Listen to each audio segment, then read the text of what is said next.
বিশ্বনবী মুহাম্মদ রাসূলুল্লাহ সাল্লাল্লাহু আলাইহি ওয়াসাল্লাম বলেছেন, রাষ্ট্রীয় দায়িত্ব পালনকারী কেউ যদি এক টুকরা সুতা বা তার চেয়েও ক্ষুদ্র কোনো জিনিস খেয়ানত করে, তবে কিয়ামতের দিন খেয়ানতের বোঝা মাথায় করে তাকে উঠতে হবে। মাননীয় স্পিকার, আল্লাহ রসুল যে সরকার ব্যবস্থা প্রতিষ্ঠা করেছিলেন তা সত্যিকার অর্থে ছিল জনকল্যাণমূলক সরকার। নবী করিম সাল্লাল্লাহু আলাইহি ওয়াসাল্লাম সরকারি কর্মকর্তাদের বিরুদ্ধে কোনো অভিযোগ পেলে তখনই ব্যবস্থা গ্রহণ করতেন।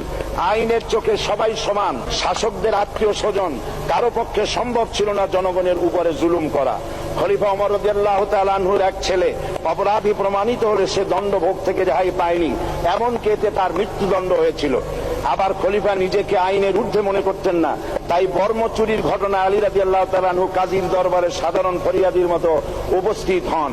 নিজের ছেলে ও চাকরের সাক্ষী যথেষ্ট না হয় কাজী খলিফার বিপক্ষে রায় দেন।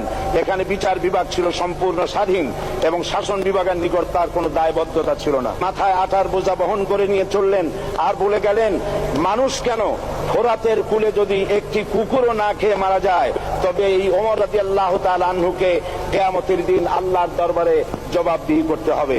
আর আজ সেই জাতির দায়িত্বশীলরা জনগণকে অভুক্ত রেখে তাদের মুখের গ্রাসে ভাগ বসায়।